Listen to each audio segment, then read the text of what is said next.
I think the ridiculous notion is for either one of you all to have the audacity to believe that you understand what the experience is to be. I have to object to that. But you just said I cannot talk about it because I am not part of a group. I am a sentient human being. You're right. There's two ways you cannot understand something. One is to be too far from it. We're too far from it. We can't see like you can. One is to be too close to something.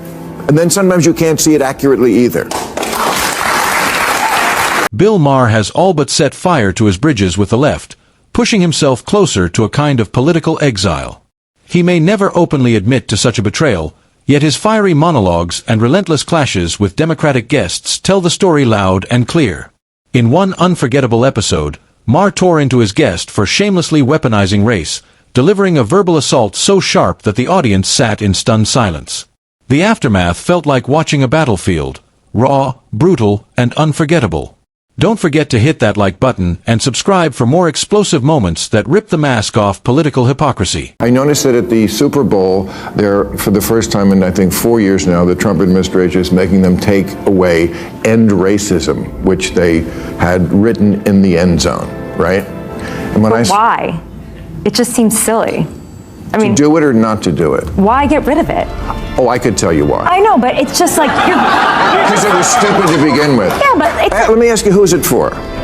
And if you're a racist and you see "end racism" in the end zone, you're going to stop being a racist? On the other side of the stage sat left-leaning media correspondent Tara Palmieri, parroting the woke left's familiar brand of empty virtue signaling.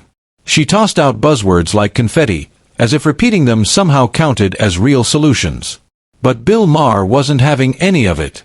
With one sharp, almost casual question, he stopped her cold.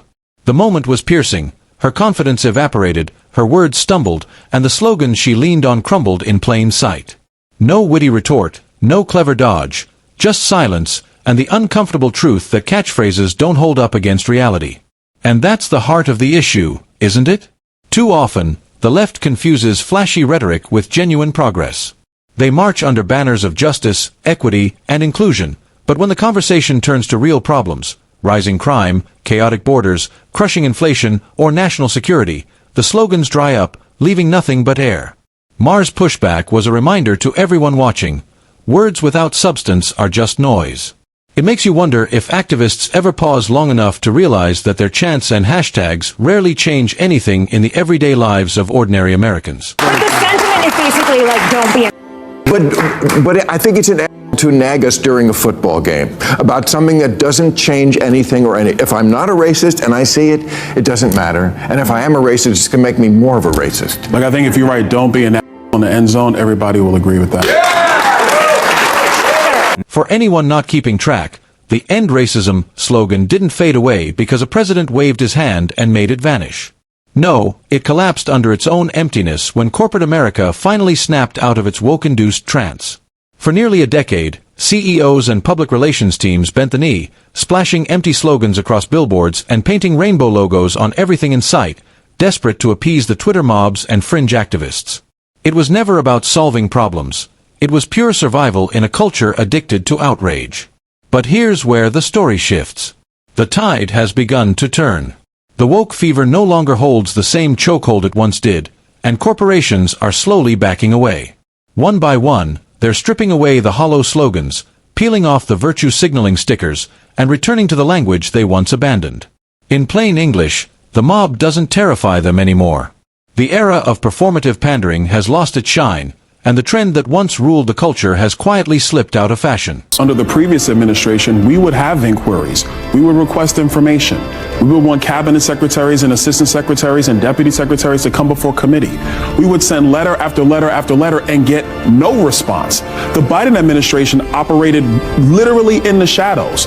They would not tell you anything that was going on. At least Donald Trump puts it out in the litany of orders that come out that day.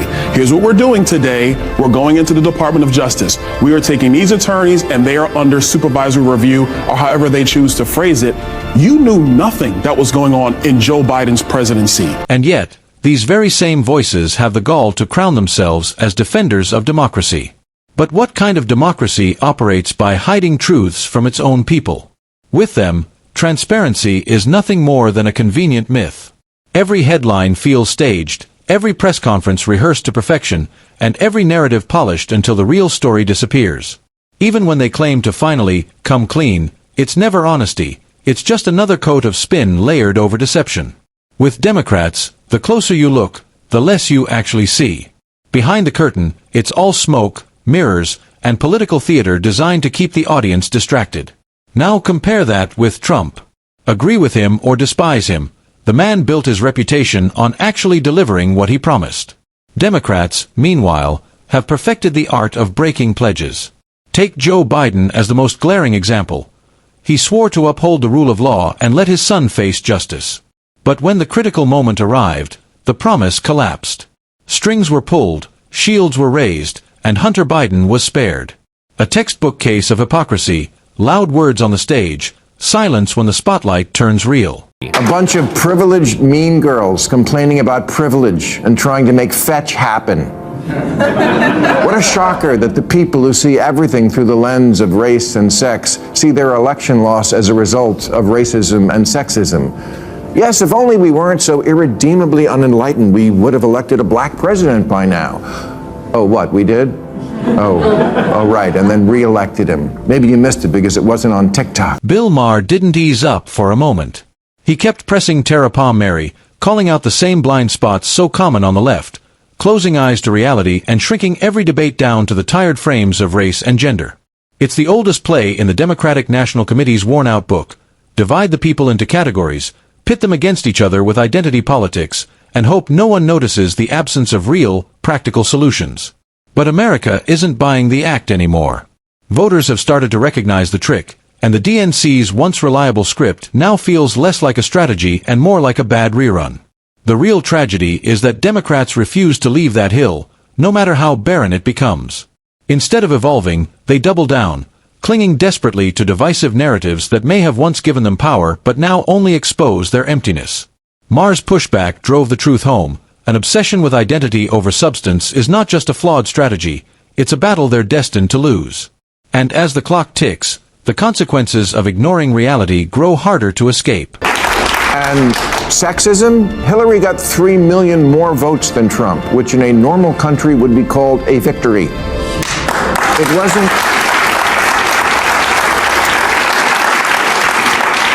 It wasn't 21st century sexism that prevented a woman from being president. It was the Electoral College.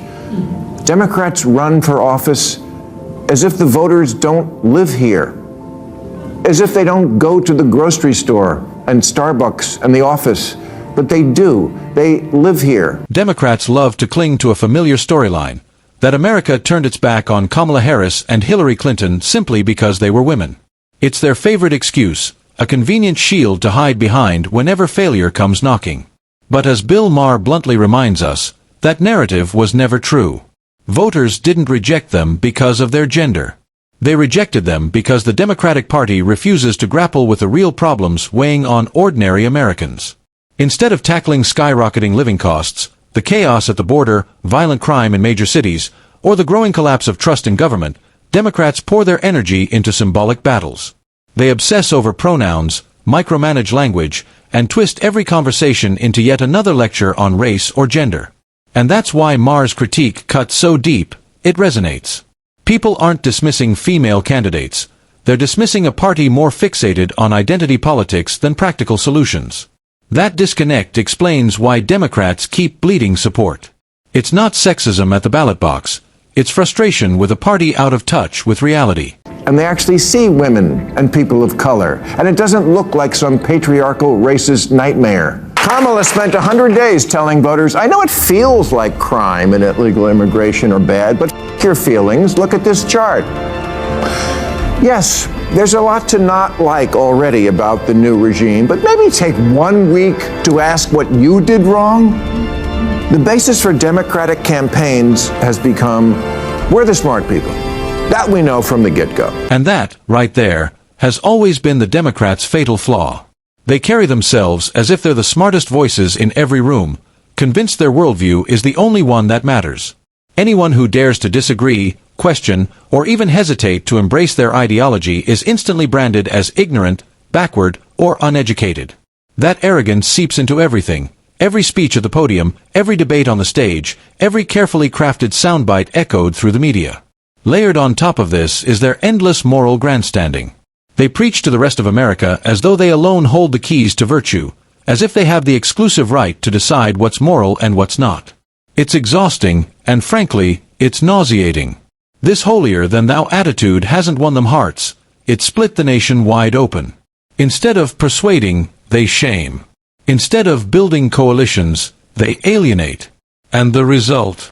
A party that proudly brands itself as inclusive, yet practices the very politics of exclusion, driving away more than half of the country it claims to represent. Well, all you have to do is ask my father, who literally was shot in the Orangeburg Massacre, right? Who helped found SNCC, who marched with Marion Barry and Stokely Carmichael and Martin Luther King, and the list goes on and on and on. And he will tell you today that he feels like this country's in 1954.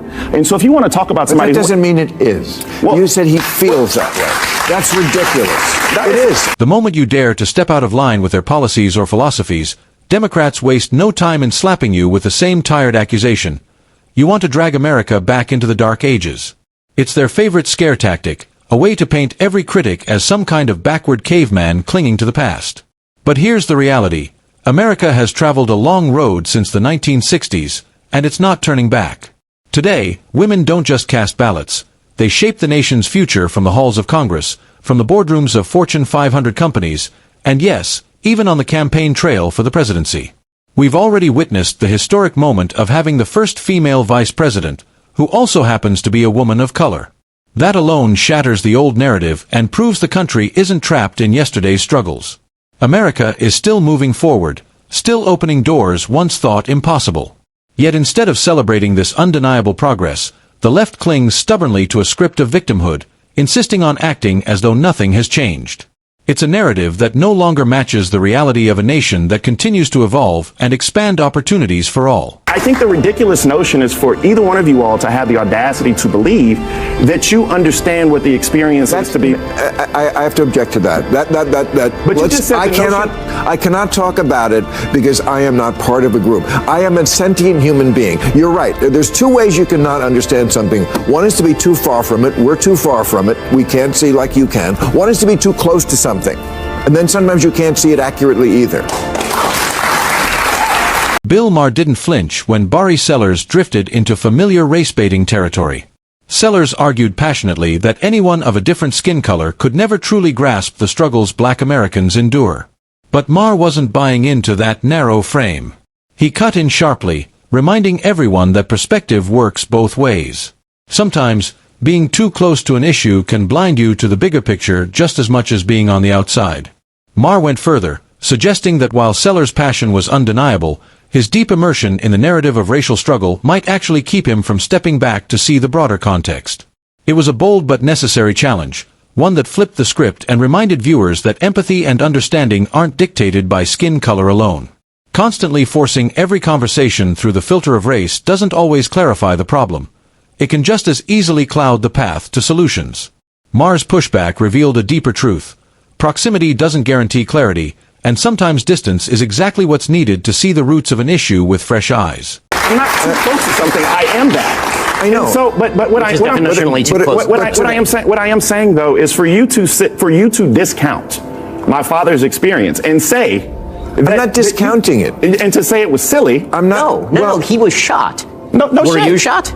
No, but he's still alive. Like he's right here. Like right, but the idea that if I were to say to you as a Jew that the experience of Jews in the United States today is worse than the experience of Jews in Europe in 1939, I would not be stating accurately. Correct. It's not true. It's also not true to say that the experience of black people in America in 2024 is worse on a general level than the experience of black men in 1954 in Alabama. That's just crazy. You see, many of these so-called race experts have built entire careers and hefty bank accounts on the claim that America is irredeemably racist.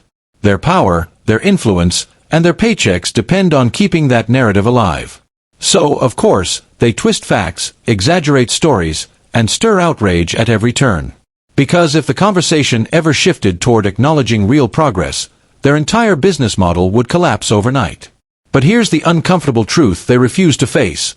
Black lives in America today are undeniably better than they were decades ago. Doors once locked shut are now wide open.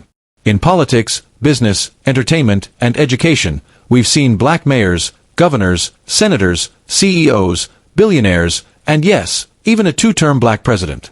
That doesn't mean challenges don't remain, but pretending nothing has changed is dishonest. And deep down, even they know it. Progress is real. Yet admitting it would strip away their relevance, so instead, the left clings to hollow slogans, race baiting, and moral grandstanding while ignoring both the progress made and the real problems still unsolved. Bill Maher's pushback laid bare the weakness of their strategy. Empty narratives can never replace substance. America has come far, but Democrats refuse to admit it, because their power depends on pretending otherwise. And with that, we'll draw the curtain on today's video. If you enjoyed this breakdown, make sure to hit that like button and subscribe for more content that cuts through the noise. Thanks for watching, and I'll see you in the next one.